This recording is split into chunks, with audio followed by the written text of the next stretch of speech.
Visite o Ministério Evangélico da Reconciliação. Compromisso com a Palavra de Deus. Nossas reuniões. Domingo às 9 horas, Escola Bíblica. Domingo às 20 horas, celebração e pregação da Palavra de Deus. Quarta-feira, às 20 horas, oração e ensino bíblico temático. Sexta-feira, às 20 horas, oração e ensino bíblico livro por livro. Rua Osvaldo Aranha, 790, Jardim Maravilha, Vicente de Carvalho, Guarujá. Acesse o nosso portal para mais informações. Ministério da Reconciliação.net. Eu não quero falhar, eu não quero jamais entristecer meu Jesus. Glorificado e exaltado seja o nosso Deus, amém, amados? A Ele toda a honra, toda a glória, todo o louvor e adoração sejam dadas. Né, queridos? Amados, estamos com a incumbência de, nesta noite, trazer o estudo da palavra, né? Meditarmos na lição de número 4.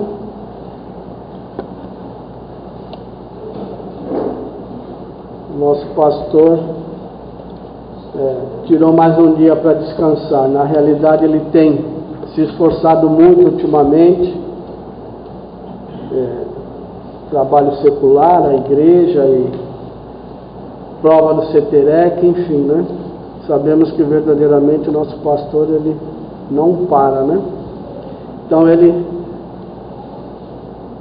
ontem ele me pediu que eu estivesse aqui dividindo com os irmãos a lição e fazendo o estudo, para ele poder descansar um pouco mais, né? Essa semana o CETEREC foi até adiantado para segunda-feira, a correção das provas, né? Então, para que ele possa estar descansando um pouco, nós estamos aqui por misericórdia e graça do nosso Deus, tá, amados? Para aprendermos juntos, para juntos meditarmos na palavra do nosso Deus. Como os irmãos já sabem, os 500 anos da Reforma, a lição que está nos orientando, nos ensinando e nos mostrando o que a igreja, né, tem vivido ao longo dos séculos, né? Na realidade, o que a gente vê, pelo que a igreja tem passado, o que a gente vê na história da humanidade, né? Na história dos acontecimentos, em tudo que tem se passado, é algo que já lá logo no começo, em Gênesis 3,15, quando Eva é enganada pela serpente, né? Nós vemos o que? A distorção da palavra de Deus, né? Então, já desde os primórdios da criação, já havia alguém interessado em torcer a palavra de Deus, mudar o sentido da palavra do nosso Deus, né? E aí a gente vê também o que? A atuação do cuidado, do carinho, do amor que Deus tem para com a sua criação. E ao longo desse tempo todo, que nem nós vemos aqui, um livro que levou em média 1.600 anos para ser escrito, historiadores, quem fez o registro de lugares diferentes, culturas diferentes, de épocas bem diferentes, né? 1.600 anos é uma boa diferença, né? Para nós, né, mortais, que contamos os dias, né, contamos as horas, contamos os minutos, 1.600 anos, né, é muito tempo, né? Mas Deus, através da sua misericórdia e graça, Ele vem cuidando da sua palavra, vem zelando pela sua palavra e se preocupando com a sua criação, ao ponto de que para nós, eu vejo dessa forma, uma geração até privilegiada, porque hoje nós temos assim, a palavra de Deus fechada, de Gênesis a Apocalipse, completa, de tal forma que o próprio Deus aqui dentro, ele fala, aquele que acrescentar uma vírgula, uma letra que seja considerado anátema, né? Não é digno daquilo que Deus tem preparado, que Deus tem prometido para os seus escolhidos ao longo do tempo, né? E então nós aí vemos que verdadeiramente Deus é um Deus que cuida de nós, amados. E o cuidado e o zelo que Ele tem pela Sua palavra é o mesmo cuidado e o zelo que Ele tem com a vida de cada um de nós, né? Para que ela se cumpra e que nós possamos vir a conhecer esse Deus e reconhecer, né, quem somos também, né? Porque a palavra de Deus revela a Deus, quem Deus é, né? O seu poder, a sua glória, a sua santidade, e revela o homem, né? Como disse o apóstolo Paulo, né? Ó miserável homem que sou, né? E quanto mais nós nos aprofundamos nas Escrituras, mais nós tomamos consciência desse fato. Deus é santo e nós pecadores, né? Incapazes de nos chegar a Deus. Se não for Deus tomar essa atitude de se chegar a nós, amados, não somos nós que nos chegamos a Ele. Se Deus não tivesse deixado a Sua palavra e esse poder que há nessa palavra de dar vida e vida com abundância, hoje nós não teríamos vida em Cristo Jesus, não teríamos vida no nosso Deus, né? Mas aprove a esse Deus tão grande misericórdia por nós, e é por isso que nós estamos aqui hoje, né? É por isso que Deus tem reunido o seu povo através do tempo, né? E Deus tem separado para si um povo santo, né? Um povo que Ele verdadeiramente tem cuidado, né? Deus está mais interessado em se revelar a nós do que propriamente nós recebemos a revelação. Sim, Deus está mais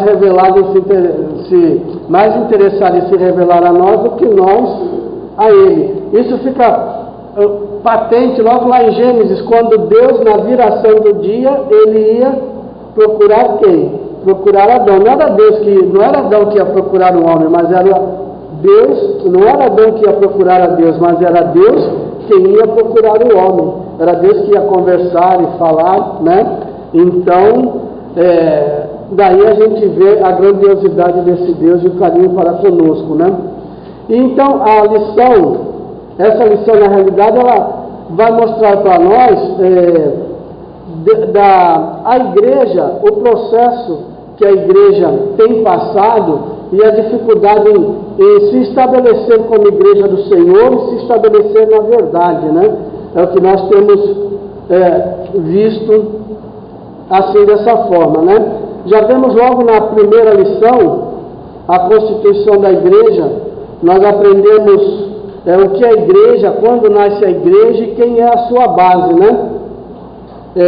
O que é a igreja, quando nasce a igreja e qual é a sua base. Sabemos que a base é Cristo Jesus, né? A pedra angular, aquele que foi colocado por base da sua igreja, né? E que, como vimos também, está baseada também o quê? Na declaração de Pedro: Tu és o Cristo, o Filho do Deus vivo, né? Então a igreja está alicerçada nisso. Cristo, o próprio Deus que deu a sua vida por nós, né? Se fez homem, se esvaziou de si, de toda a sua glória, e se fez homem para revelar a Deus. Por isso ele disse, por ele ser Deus, ele pode dizer, quem vê a mim, vê ao Pai, né? Quem vê a mim, vê ao Pai. Ele se intitulou como caminho, ele se intitulou como a verdade, né? E nós vemos esse processo, então, da igreja desde o começo de todas as coisas, né? Nas primeiras páginas da Bíblia, o chamado de Abraão, a formação do povo de Israel, né? Que Deus tem separado um povo seu. Quem pode ler para nós 1 Pedro 2,9? Que é uma chamada de Deus para os seus, né? Então a gente vê o cuidado de Deus preparando, e a igreja já sendo formada desde o início de todas as coisas, né? Quem achou pode ler para nós 1 Pedro, capítulo 2, verso 9.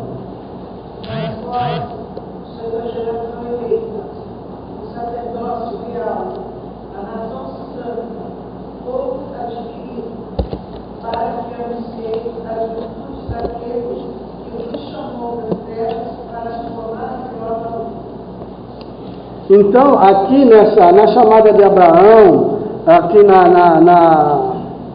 na formação do povo de Israel, a gente vê o quê? O que é a igreja, né? É tirados para fora, tirados da condição que se encontravam e feitos, um povo especial, como diz aqui em 1 Pedro 2,9, né? Que nós podemos alcançar e saber que nós somos sacerdotes real, povo santo adquirido, para anunciar as boas obras. Então, a ideia de tirados, fomos tirados do mundo pelo nosso Deus, para exercermos aquilo para que Ele preparou a igreja, né? Então, Deus tem trabalhado nas nossas vidas. Nós vamos vendo então, nessa lição, depois logo na lição 2, onde nós vemos lá em Atos 2:1, vamos ler, amados, Atos 2:1. Estamos dando recapitulando um pouco, para podermos entrar então na lição, mas eu gostaria de Atos 2:1. Quem achou pode ler para nós.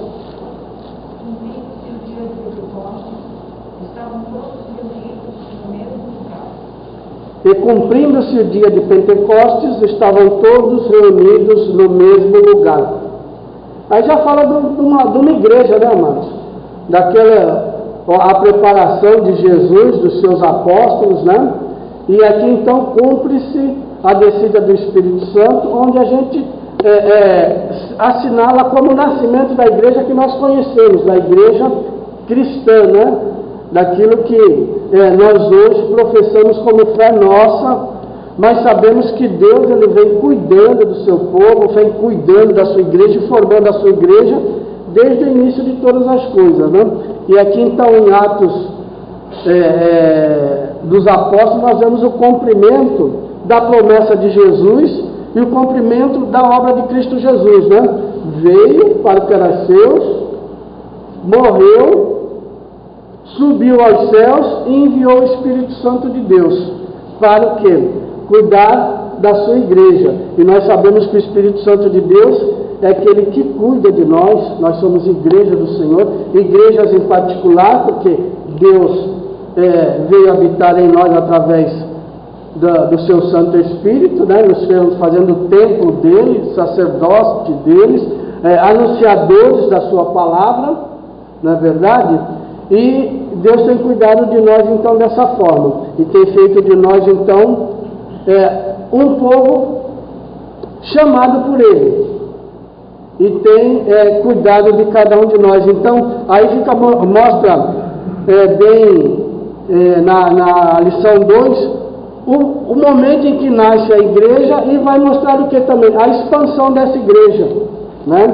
O momento em que nasce a igreja, nós sabemos que a igreja já nasceu em perseguição, né? Nós vemos que logo no início, logo no começo ali, Estevão já foi apedrejado, morto, ainda antes da conversão do apóstolo Paulo. Então a igreja já nasceu perseguida, assim como o nosso mestre foi perseguido, né? A igreja também tomou essa característica, como a igreja do Senhor, uma igreja perseguida.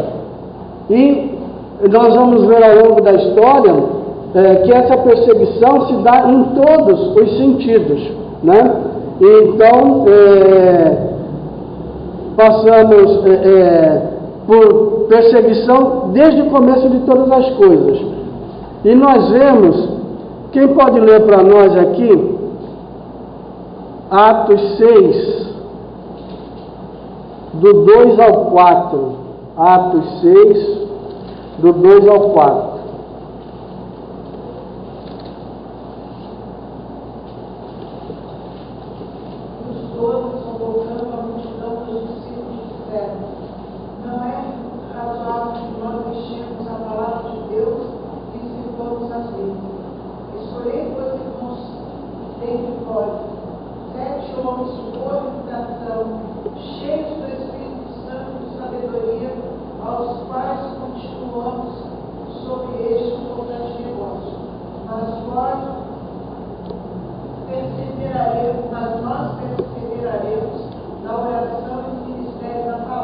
Mas nós perseveraremos na oração e no ministério da palavra. Aqui a gente vê a instituição dos diáconos, ali em Atos 2, né? Porque havia a preocupação da igreja. Nós vemos aqui que a igreja era perseguida, como nós vimos na lição 2, né? Mas quanto mais era perseguida a igreja, quantos mais cristãos eram mortos, mais se fortalecia a igreja no Senhor. E qual era a preocupação da igreja? A preocupação da igreja era ensinar e pregar. Eles saíam pregando e ensinando a palavra, pregando e ensinando a palavra, e dando frutos para a igreja, né? As almas iam se convertendo, iam se chegando à igreja, iam se rendendo aos pés do Senhor, e a igreja ia tomando forma, a igreja ia tomando o seu formato, né? E nós vemos aqui então que a igreja se preocupava, os irmãos se preocupavam uns com os outros, pelo fato de serem perseguidos, pelo fato de eles cuidavam uns dos outros, e vemos aqui que a preocupação dos apóstolos também era estar pregando e ensinando. Então, cumprindo o ID de Jesus, aquilo que eles haviam aprendido com o Senhor Jesus, né? Com o mestre, né? Então, eles, apesar de perseguidos, eles não esmoreciam.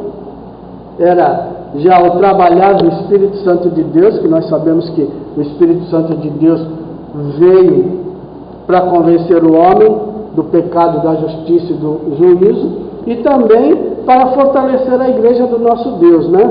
Para cuidar da sua igreja e fazer com que ela se edificasse, ela crescesse, né? Aí nós, na lição 3, que já fala sobre...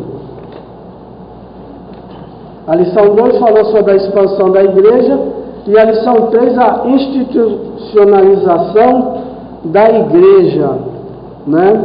Então, aqui, eu gostaria até de estar lendo com os irmãos, na página 9 da lição, logo no primeiro parágrafo,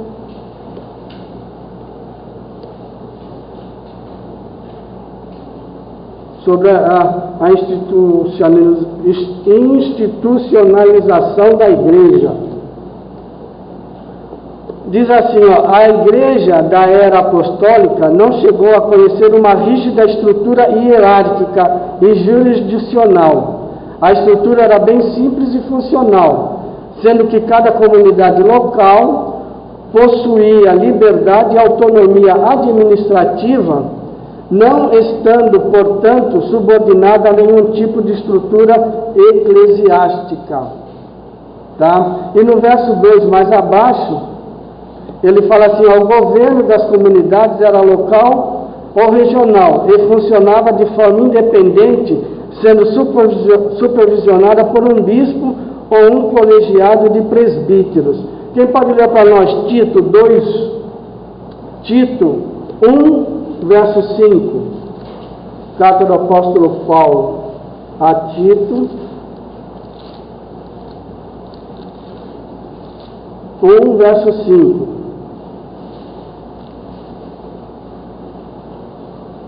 Por essa causa te deixei quieta, para que pusesse em boa ordem as coisas que ainda restam, e de cidade em cidade estabelecesse os presbíteros, como já te mandei. Então, que nem aqui nós vemos o apóstolo Paulo dizendo isso a Tito. Eles iam pregando o evangelho, iam ensinando, escolhiam pessoas, que nem aqui diz, né, bispos, e alguém que ficasse lá ensinando, e eles continuavam pregando e ensinando em outros lugares, fundando novas igrejas, e não havia assim como diz aqui, né, não havia uma subordinação eclesiástica, ou seja, aquilo que nós conhecemos hoje como é a formação da igreja, né, e a formação até de igrejas grandes, a própria igreja romana católica, né, hoje tem toda uma estrutura eclesiástica, todas os diáconos, os bispos, padres, papas, e toda essa conjuntura, toda essa estrutura da igreja, na igreja antiga não existia. Na igreja antiga não tinha essa estrutura dessa forma, não estavam tão assim dependentes uma igreja da outra, só que acontecia o seguinte: eles eram unânimes na palavra, eles eram unânimes no ensino, naquilo que eles pregavam. Era a doutrina dos apóstolos, eram postas na igreja e seguidas à risca, ou pelo menos procurando seguir à risca, né? Que nós vamos ver que na realidade essas coisas vão mudando com o passar dos tempos, justamente por conta daquilo que nós já falamos aqui. Lá em Gênesis aconteceu a maneira de se torcer a palavra de Deus, né? Então, de se torcer a palavra de Deus, a igreja do Senhor acaba se distanciando do próprio Deus. E ainda aqui na lição, nesse mesmo segundo parágrafo que nós lemos aqui, um pouquinho mais abaixo, não havia um sistema de jurisdição eclesiástica abrangente como conhecemos hoje, que nós falamos. Foi somente a partir do século IV que começou a haver uma estruturação eclesiástica de caráter jurisdicional e mais amplo, que é o que nós vimos na lição passada, a igreja então se institucionalizando, tornando um corpo diferente da igreja primitiva, da igreja que era no começo de todas as coisas, que se preocupava muito com o povo, se preocupava com a pregação e com o ensino da palavra. Essas eram a preocupação da igreja dos primórdios, né? Mas vemos, como na lição passada, nós já vemos o que? O nascimento de heresias no meio da igreja, né? Nós vemos, mesmo no começo, que nós não lemos aqui a carta de Paulo aos Gálatas. Paulo escreveu essa carta aos Gálatas mais ou menos no ano de 49 depois de Cristo. Então, ano 49 depois de Cristo, Jesus, ano 33, a morte de Cristo, né? Depois de Cristo, vem a igreja, quer dizer, no ano 49, pouco tempo havia se passado da morte do nosso Senhor, mas já vinha na constituição da igreja, já havia o quê? Aqueles que já estavam trazendo heresias, e nós sabemos, nós já vimos aqui que muito era atribuído à identidade de Cristo, à natureza de Cristo, a Cristo como o Senhor, Cristo como Deus, Cristo divino, Cristo homem. Todas essas heresias foram tomando corpo na igreja do Senhor, distorcendo a palavra, né? Então, nós vemos que logo aqui no ano 49, o apóstolo Paulo ele já escreve a igreja de Gálatas, porque ela estava sendo influenciada dessa forma. Por isso ele começa lá, me admiro que tão rápido deixastes, o ensino que foi dado, já está caminhando para um outro ensino. Ali ele está falando dos judaizantes, né? Os cristãos que ainda mantinham as suas origens judaicas, eles aceitaram Jesus, mas eles ainda achavam que tinham que cumprir com os rituais da lei. E eles influenciavam a igreja com isso. E o apóstolo Paulo, que era o apóstolo dos gentios, lá aos Gálatas, ele então fala, ele observa, me admiro que tão cedo vocês já estão deixando da verdade que é de Cristo Jesus para dar atenção a heresias, as coisas fora do contexto, né? E nós vamos ver mais tarde o próprio apóstolo João, que foi um dos últimos a morrer, né? Que inclusive foi o único apóstolo que morreu de forma natural, né? Segundo a história, os outros todos morreram por perseguição, e o apóstolo João, ele morreu de forma natural. Deus tinha propósitos na vida dele. Ele foi para a ilha de Patmos, lá ficou preso, e lá ele escreveu o livro de Apocalipse. Então Deus tinha, né, propósitos na vida de João. E João também, já por volta dos anos 90, ou seja, mais à frente do que quando Paulo escreveu Gálatas, ele também tem lutas ali com pessoal que trazem novidades acerca de Cristo. Então a gente vê que a perseguição da igreja, né, não é somente na parte física, ou seja, perseguidos por homens que queiram matar os cristãos, né, mas também existe essa perseguição que de uma forma assim que eu creio até bem difícil para a igreja do Senhor, bem difícil inclusive para nós, e é o que a lição de hoje trata, que a lição de hoje tem até como título a deterioração da igreja. A deterioração da igreja, tá, amados? Então a lição de hoje trata sobre isso, sobre a igreja estar o quê? Deteriorização, piorando a sua condição e tornando-se, se contaminando, deixando de ser aquilo que realmente é o seu propósito, para que realmente ela serve, né? Jesus disse: vós sois a luz do mundo e o sal da terra. Se o sal se tornar insípido, ou seja, se ele se deteriorizar, para que ele serve? E assim é a igreja do Senhor. Se ela perder o seu sentido, se ela perder a verdade, que é a palavra de Deus, que é aquilo que Deus tem deixado como orientação para a sua igreja, para que serve a igreja? Qual a função da igreja? Qual o sentido da igreja?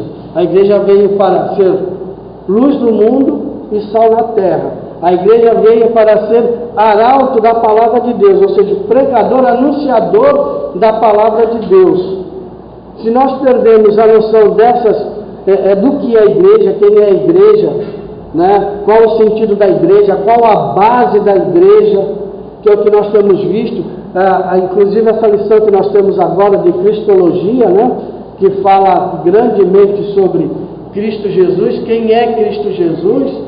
Eu creio que nós aqui temos sido muito edificados na nossa vida espiritual, porque passamos a entender melhor quem é o nosso Senhor, qual o propósito, qual a obra, de que maneira ele se fez presente. Nós sabemos o quê? Que verdadeiramente é difícil, nós somos limitados, o ser humano é limitado, né? E nós sabemos mais ainda, a nossa limitação vai muito aquém, porque o pecado corrompeu o sentido humano. Por isso a palavra diz que aquele que não está em Cristo está morto nos seus delitos e pecados, né? Que o inimigo, ele veio para cegar, para enganar, matar, cegar, veio tirar a visão do homem, da criação do homem, do que o homem é em relação ao seu Criador. Veio distorcer a nossa visão a respeito de Deus. Por isso que a palavra nos afirma que nós já nascemos mortos, vamos dizer assim, né? É o que a palavra diz. Já nascemos mortos. Apesar de estar, não vamos passar aqui pela terra 50, 60, 100 anos, mas se nós não tivermos um encontro com Cristo, se nós não recebemos a revelação de Deus, do Deus que Ele é através de Cristo Jesus, através do seu Santo Espírito e através da sua palavra, nós continuamos mortos. Apesar de estarmos vivos, né? Apesar de estarmos caminhando, mas nós estamos mortos em relação a Deus. Nós não temos movimento nenhum, nós não queremos Deus, nós não aceitamos Deus, muito pelo contrário, nós nos mostramos o quê? De forma rebelde e de forma contrária às vontades de Deus. Não, pode falar. Que a igreja tomou um rumo que ela nunca mais se acertou, porque quando ela chegava no lugar, eles, em vez de anunciarem que estava chegando a igreja, eles pegavam os melhores artesãos, as pessoas mais ricas, e iam para a praça principal da cidade e construíam uma catedral. Eles levavam 200 anos, às vezes, para construir uma catedral, para dizer que lá era a igreja. Na realidade, nós somos a igreja não é isso aqui. Isso que o irmão está falando, nós vamos ver, está nessa lição aqui, que fala sobre a deteriorização da igreja. Ele fala sobre ameaças, as coisas que ameaçam a igreja. E ameaças internas, o escritor da lição vai apresentar heresias, e ameaças externas, que vão ser a influência da herança pagã e mais a sedução do mundanismo. Essas coisas são ameaças constantes a nós, Igreja do Senhor. Heresias que nascem no nosso meio, certo? E costumes do mundo secular que acabam entrando na igreja, certo? E a própria sedução do mundo. Nós sabemos que o mundo nos atrai. O mundo procura sempre apresentar alguma coisa melhor que a palavra de Deus, melhor do que estar na presença de Deus, enfim, melhor do que conhecer a Deus. O mundo sempre procura apresentar alguma coisa nesse sentido, né?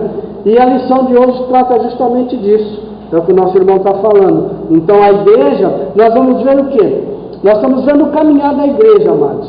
Não sei se os irmãos já sentiram isso nessa lição. Está mostrando o caminhar da igreja, né? A igreja nasceu, Deus cuida da sua igreja, como cuida desde o começo de todas as coisas. Lá na primeira lição nós já vemos isso, que a igreja, Deus vem separando e cuidando desde o início de todas as coisas, né? Antes da fundação do século, antes da fundação do mundo, já havia o Cordeiro preparado para morrer pela sua igreja. Glorificado e exaltado seja o nome do nosso Deus, né? Mas nós vamos ver o quê? As etapas da igreja, o crescimento dessa igreja, as etapas do que vai acontecendo com essa igreja. Então, como dissemos heresia nós vimos logo no começo na igreja primitiva. Os apóstolos já passaram por isso, passaram por perseguição. Hoje, aqui no Brasil, graças a Deus, nós não temos perseguição como houve no começo da igreja, mas em outros lugares do mundo nós sabemos que a igreja do Senhor é perseguida. Cristãos são mortos, cristãos são proibidos de se congregarem, de estarem juntos, né? Nós aqui não temos, não sofremos essa ameaça, mas temos outras ameaças, amados, né? O próprio secularismo, né? Aqui no Brasil, que o Brasil é tido como o país da liberdade, né? Santa liberdade, né? Todo mundo pode fazer o que quer, e quando a palavra de Deus nos ensina ao contrário, né? Que nós devemos estar cativos à palavra do nosso Deus. Nós devemos estar com as nossas mentes conforme a palavra do nosso Deus. Cristo é a cabeça da igreja. Amados, a gente entender essa simbologia. Cristo é a cabeça da igreja. Então quem pensa, de onde nós recebemos todo o ensinamento, de todos os pensamentos e todas as coisas, é da minha cabeça, da sua cabeça? Não. é de Cristo Jesus, é da sua palavra, é daquilo que ele deixou escrito. Jesus mesmo, ele teve a preocupação de sempre estar dizendo, eu vim para anunciar o que o Pai me mandou. Eu vim para fazer o que o Pai me mandou. Ele, como Deus, eu vim falar o que eu quero falar e o que eu quero fazer. Não, eu vim para... Jesus foi nosso exemplo nisso daí.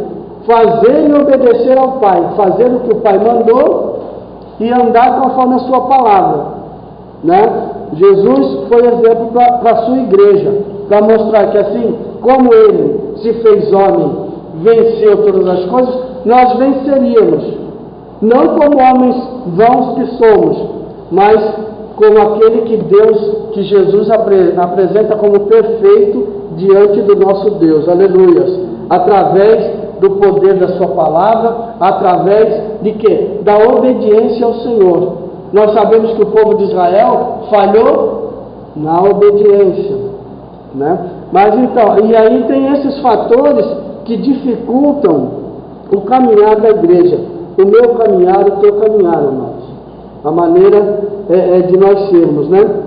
Então, vamos tá lendo aqui na página 13 da lição, logo no comecinho.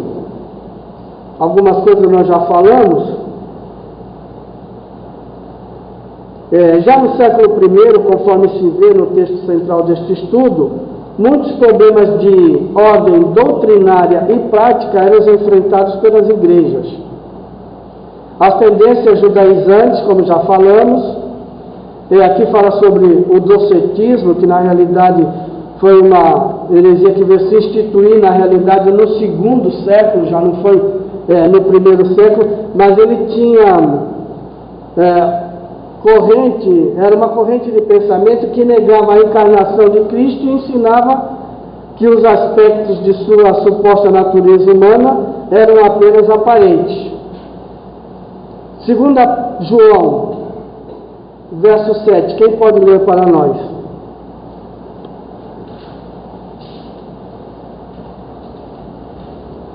Segunda João 7.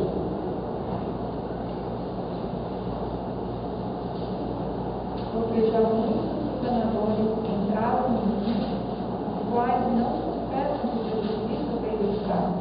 Este tal é o enganador e o anticristo. Este tal é o enganador e o anticristo.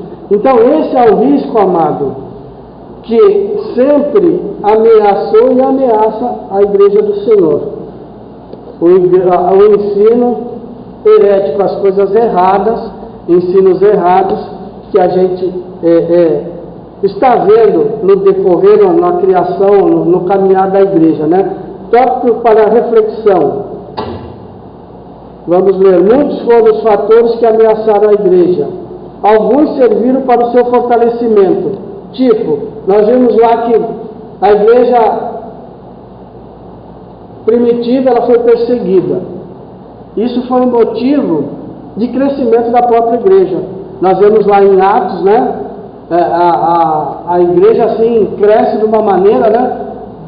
Pedro prega, fala sobre as coisas do Senhor, a igreja sendo perseguida, 3.000 almas se rendem ao Senhor. Aí nós já vamos ver lá em Atos 4 que 5.000 almas já se chegando ao Senhor. Então a igreja se multiplicava muito rápido, apesar da perseguição. Então para a igreja da época foi um fator que ajudou, né?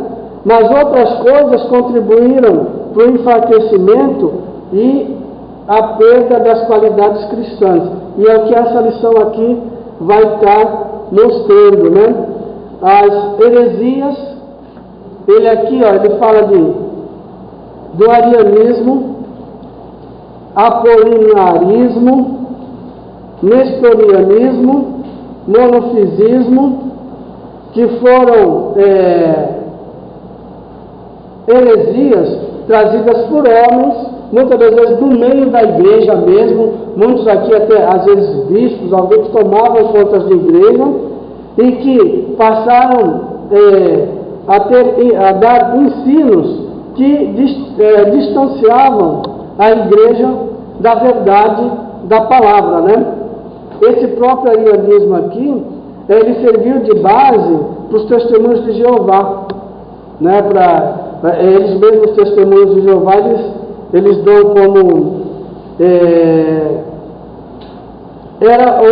eles se identificaram com Ário, o ensino de Ário, o arianismo. Então eles tomaram para si que um único Deus, e não em três pessoas, mas um único Deus que emanava através de Cristo Jesus e através do Espírito Santo a sua glória, o seu poder, enfim. Era uma crença que já logo no começo dos séculos teve. Os testemunhos de Jeová assumiram, receberam e ficaram para eles, né? Tem o apolinarismo, surgiu no século IV com o Apolinário, um jovem cristão de rara inteligência e conhecimento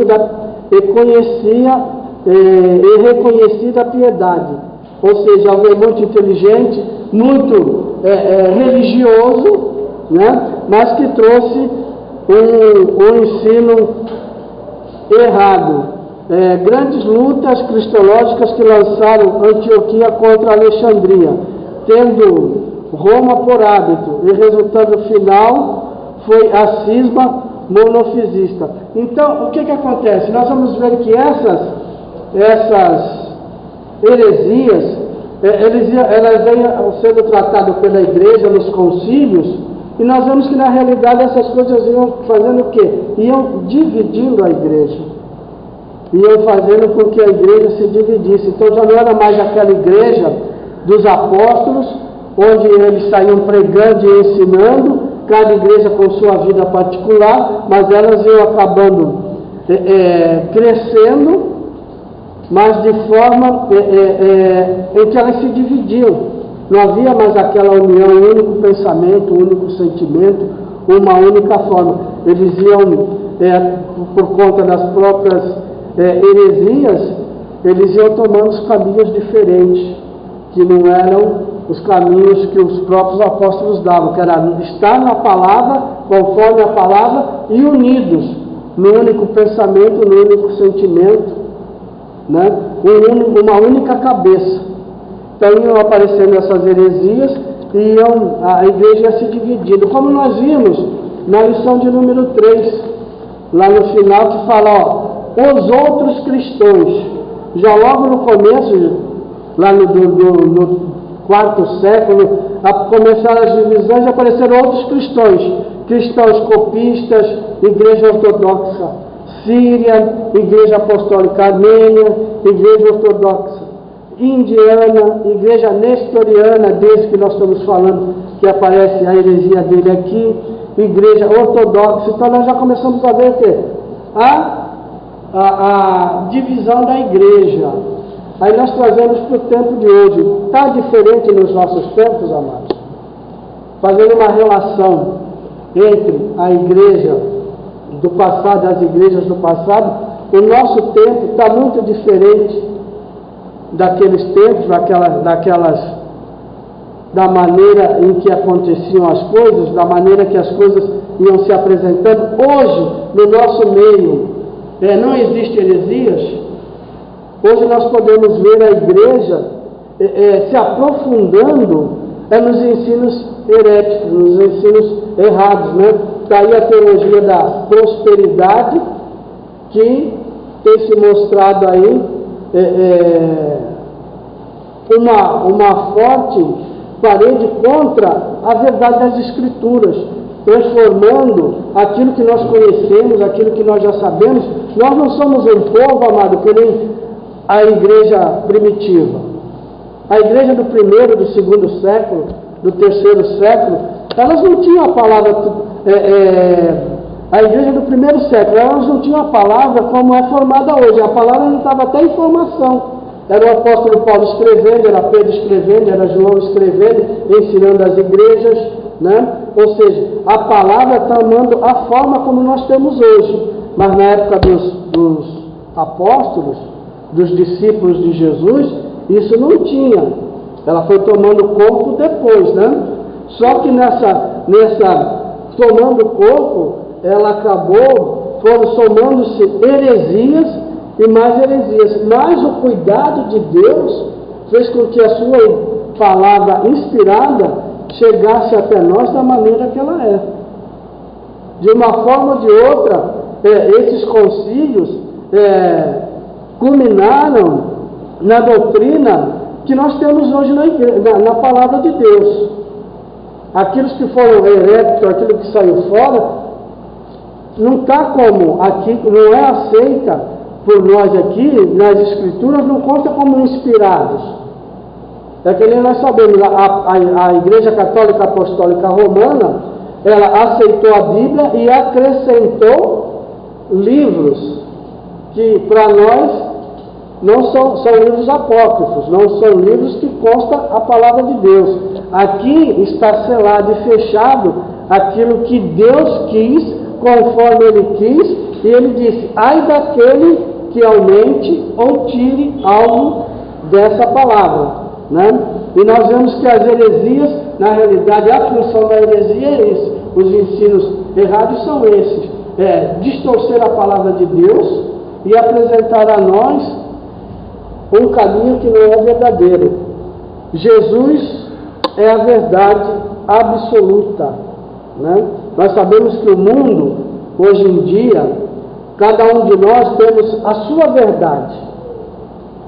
Aquilo que muitas das vezes é uma verdade para mim, não pode não ser uma verdade para você. Não é aquilo que um pensamento meu que eu tenho como verdadeiro, para você pode não ser aceito, pode não ser verdadeiro. Agora, a palavra de Deus, quando nós falamos na palavra de Deus, ou todos nós pensamos a mesma coisa, ou eu e você pensamos igual, ou um de nós dois está errado.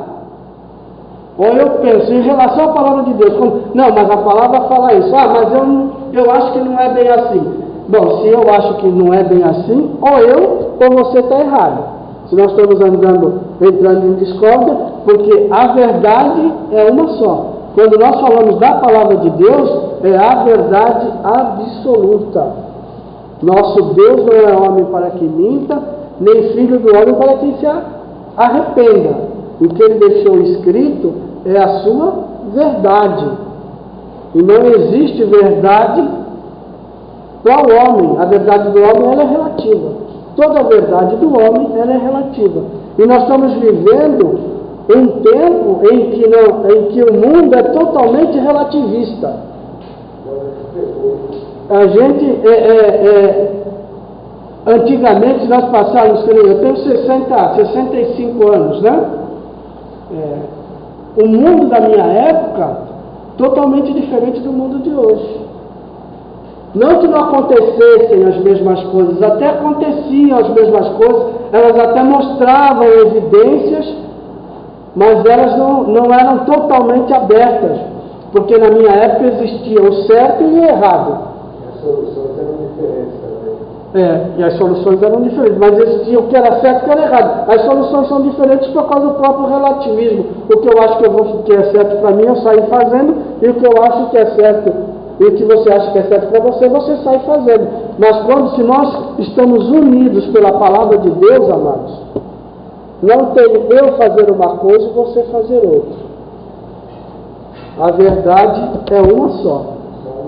É aquilo que Deus nos deixou. Fala, querido. Você está falando, esse é o problema que nós temos hoje. O achismo, o que eu acho.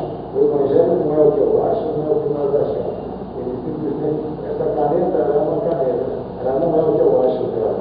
E ela não deixa de ser caneta pelo que eu acho. Assim é a palavra. O Evangelho é a palavra de Deus, não é a palavra do homem. Então não é aquilo que eu acho, não é aquilo que eu penso, é aquilo que Deus pensa, é aquilo que Deus quer. Por isso, o nosso empenho em estudar, em ver a palavra, em querer a palavra, em aprender a palavra, para a gente saber qual é a vontade de Deus realmente. E a gente vê as dificuldades que nós temos, as barreiras que nós temos. Aqui, homens até que realmente tinham até vontade de estar ensinando a palavra, mas nós vemos que muitas das vezes eles saíram por caminhos diferentes, porque veio pensamentos diferentes e eles quiseram, acreditando naquilo, acabaram se desviando da verdadeira palavra. Então, o cuidado de nós ao lermos a palavra, de procurarmos a verdade na palavra, de procurarmos a fonte daquilo que é a verdade, né? Então aqui, no tópico 2, a influência da herança pagã. Vamos ler, porque o tempo já está passado. Então, amados,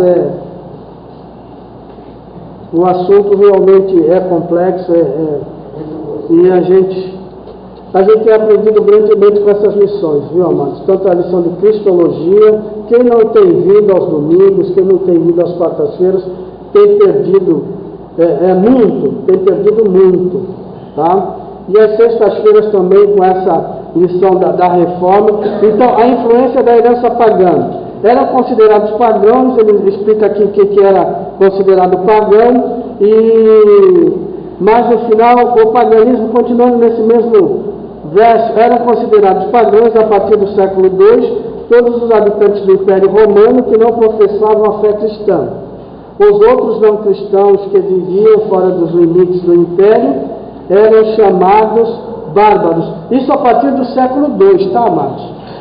Nós estamos no século XXI, tá? Isso a partir do século II. Os outros cristãos que viviam fora dos limites do Império eram chamados bárbaros. O paganismo greco-romano não se lançou com força contra o cristianismo, pois já estava enfraquecido.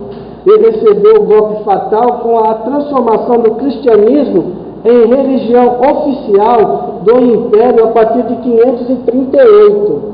Mas nós vemos isso daí, que nem na lição passada, em 312.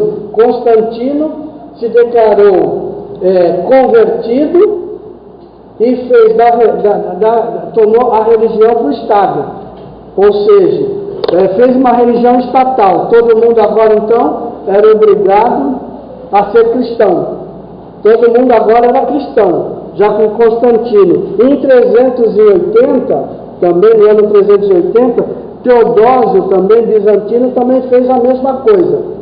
Declarou o seu reino cristão, né? E nós vamos ver que isso daí, então, vai trazendo problemas para a igreja. O problema é que, desde então, inúmeros pagãos, o nosso irmão até falou isso na lição passada, passaram a professar a fé cristã, sem que tivessem passado pela experiência da conversão a Cristo e sem nenhum compromisso com os princípios da vida cristã.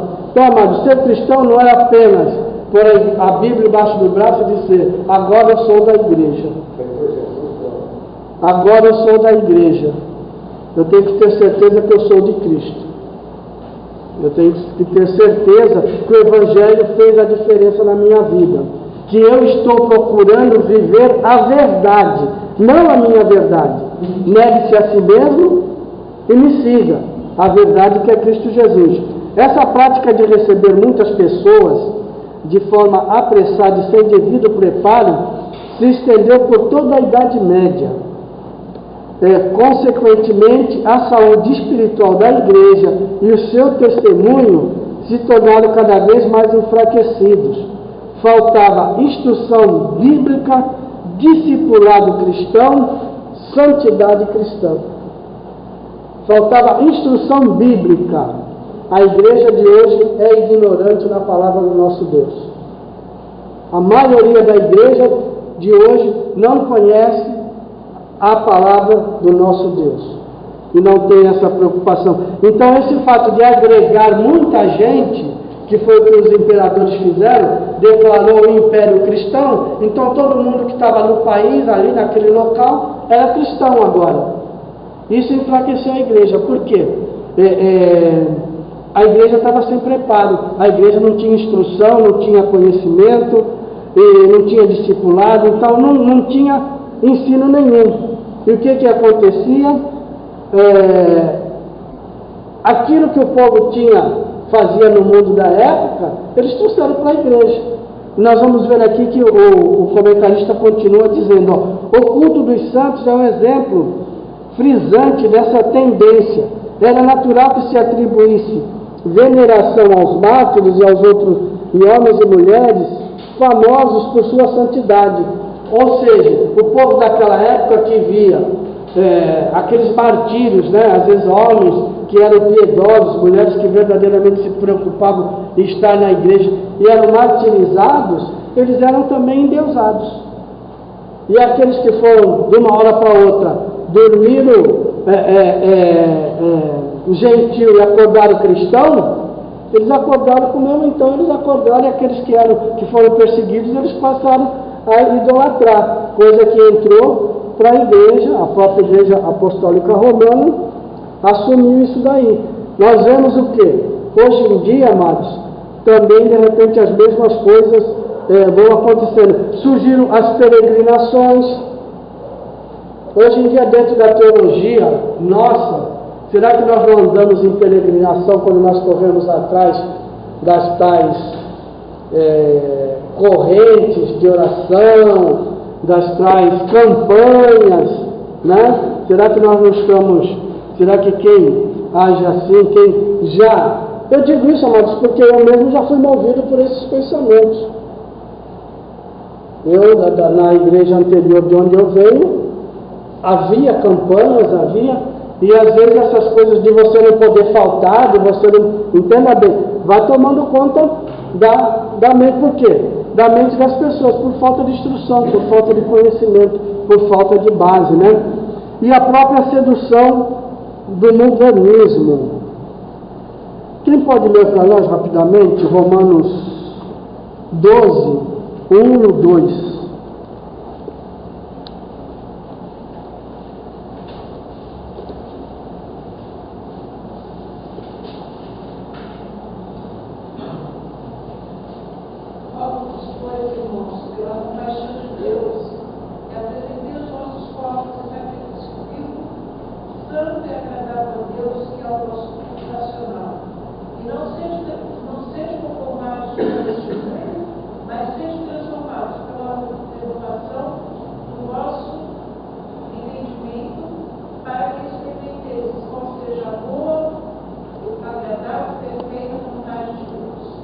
Amados, a igreja é diferente do mundo.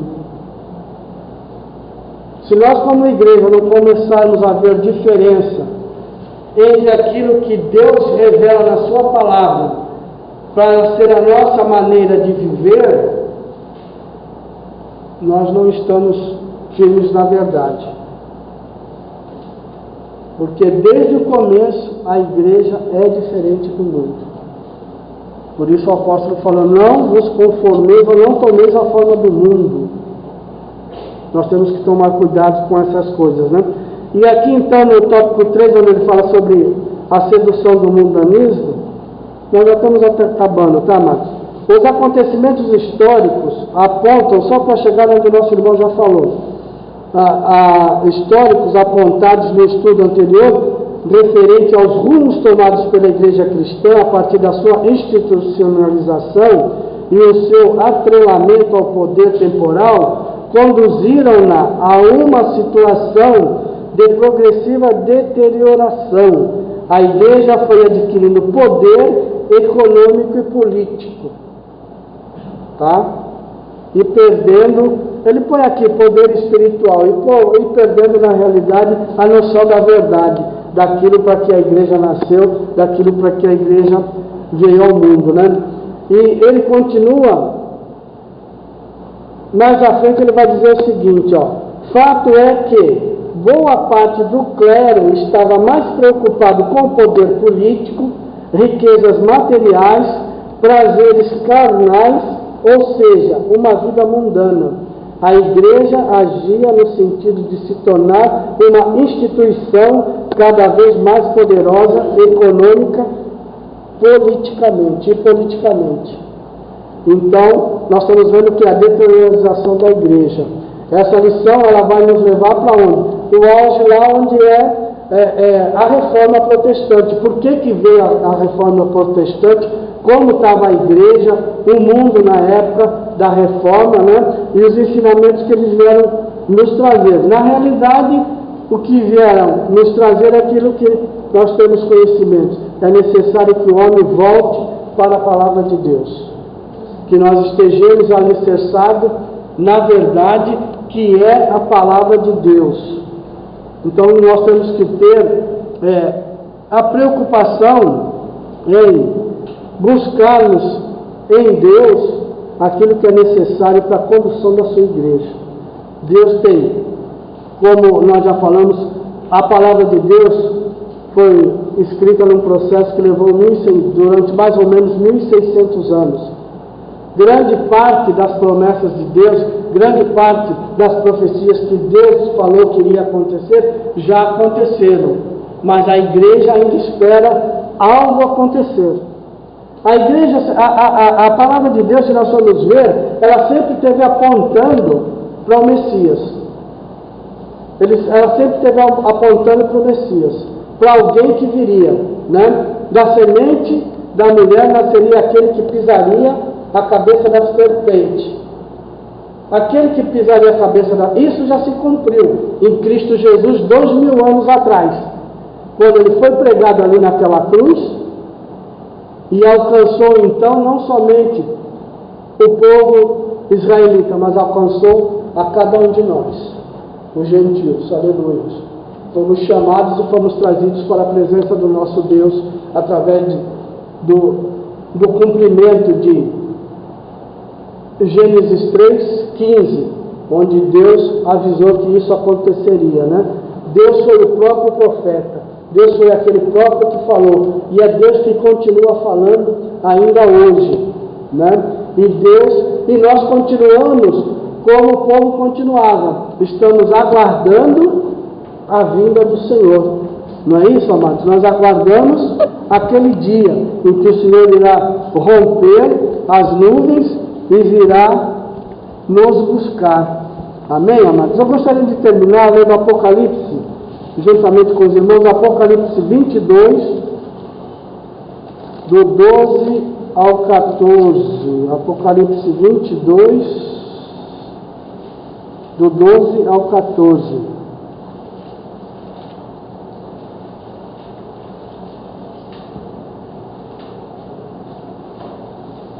Que diz assim a palavra do nosso Deus: e eis que cedo venho, e o meu galardão está comigo para dar a cada um segundo a sua obra. Eu sou o Alfa, o Ômega, o princípio e o fim, o primeiro e o derradeiro.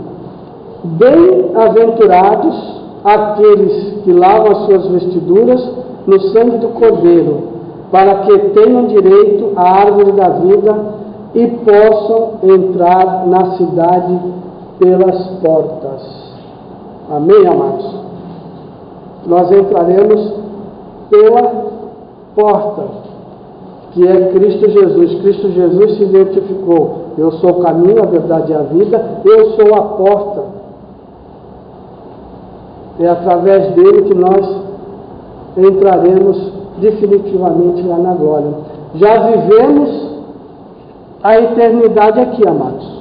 Do momento em que nós aceitamos Cristo Jesus, nós tivemos a revelação do plano de Deus para as nossas vidas, e nós sabemos que tal qual Ele é, nós seremos também, porque conhecereis a verdade e a verdade vos libertará. A única coisa que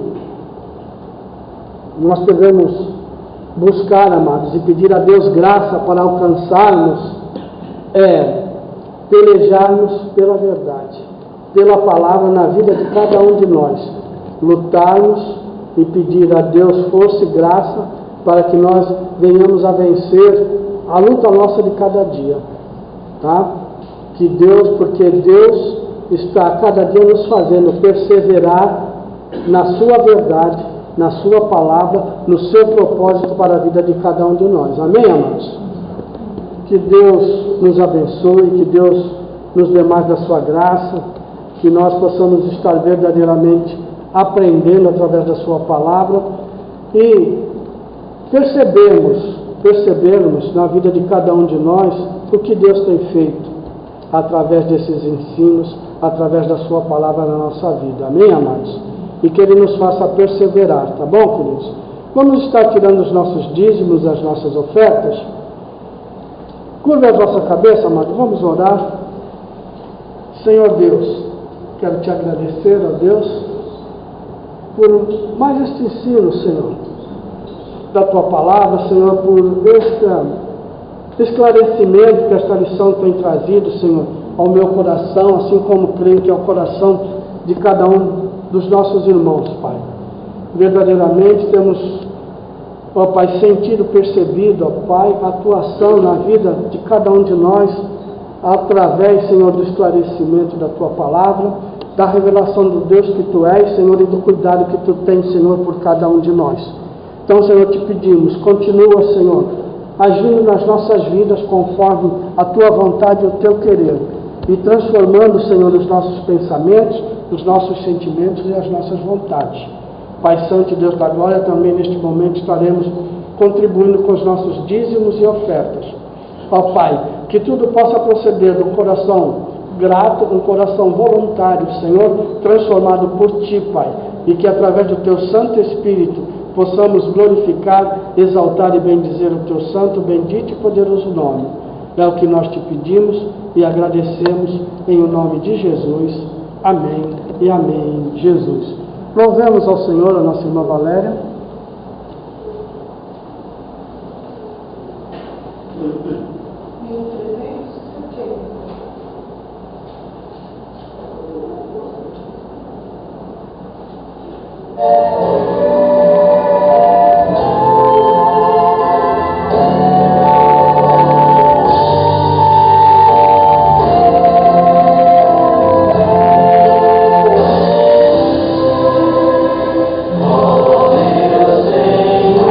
Senhor, dai-me mais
Glória a Jesus. Amém. Amém, Jesus. Glorificado e exaltado seja o nome do nosso Deus, né?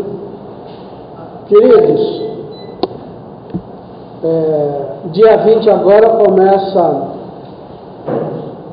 o nosso estudo teológico, o nosso CETEREC, segundo semestre, dia 20, quinta-feira, às 8 horas.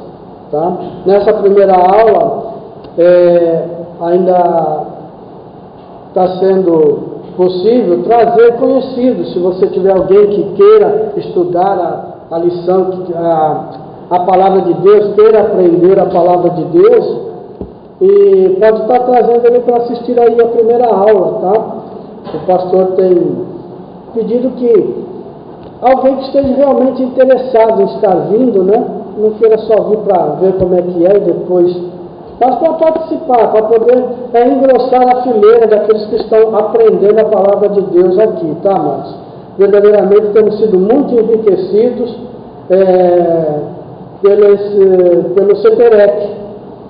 A gente que acompanha já há um bom tempo, tem acompanhado, verdadeiramente a nossa vida tem sido muito edificada com o que temos aprendido aqui.